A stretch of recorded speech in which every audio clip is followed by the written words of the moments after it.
Hi అండి. కోడిగుడ్లు కంద పులుసు పెడుతున్నానండి.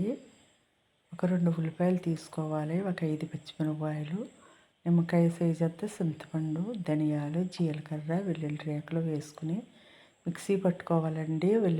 ఉల్లిపాయ పేస్టు, కంద ఉడకేసుకోవాలండి. పయ్యి తొక్కంతా చెక్కేసుకుని ఉడకబెట్టుకోవాలండి. ఉడకబెట్టుకుని ముక్కల కింద కోసుకోవాలండి. ఒక 2 టేబుల్ స్పూన్ నూనె వేసానండి.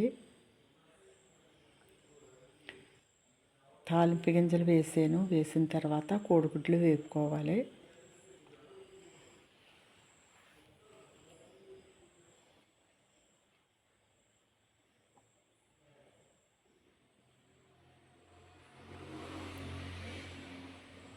ఈ చేపల పులుసులా ఉంటుందండి ఇది. ఉల్లిపాయ ముక్కల కన్నా ఉల్లిపాయ ముక్కలు వేసుకుంటే తీపిగా ఉంటుందండి. ఇలా మిక్సీ పెట్టుకొని ఉల్లిపాయ ముక్కలు ఆడుకుంటేనండి బాగుంటుందండి. చేపల పులుసులా ఉంటుందండి. ఇంకా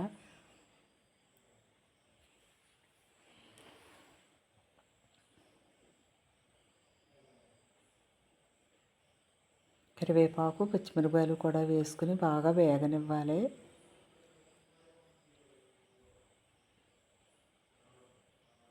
పచ్చివాసన పోయే వరకు కూడా వేపుకోవాలండి. ఇది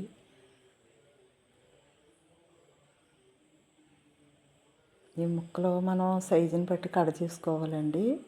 పెద్దవి కావాలంటే పెద్దవి, చిన్నవి కావాలంటే చిన్నవి కట్ చేసుకుని వేసుకోవాలండి.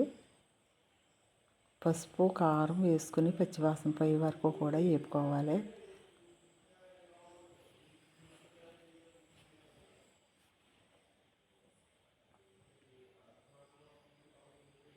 ఉల్లిపాయ ముక్కల కన్నా ఇలాగ పేస్ట్ వేస్తేనే చేపల పులుసులాగా ఉంటుందండి. క్షేమం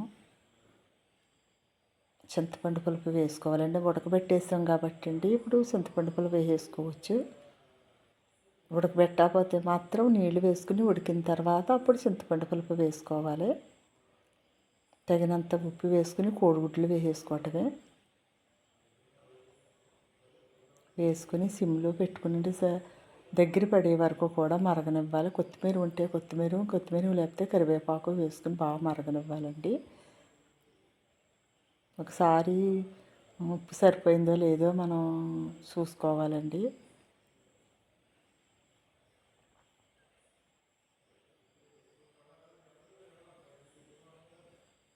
మూత పెట్టి దగ్గర పడే వరకు కూడా ఉడకనివ్వాలండి. అంతే అండి. కంద కోడిగుడ్లు పులుసు మీకు నచ్చితే నా ఛానల్ సపోర్ట్ చేయండి, లైక్ చేయండి. బాగుంటుందండి, చాలా బాగుంటుందండి. మీరు కూడా ఒకసారి ట్రై చేసి చూడండి. చేపల పులుసు ఎలా ఉంటుందో ఇది కూడా అలానే ఉంటుందండి. ఇంకా బాగుంటుందండి ఇది. మీరు ఎవరైనా వండేరండి కూర, వండకపోతే ఒకసారి వండి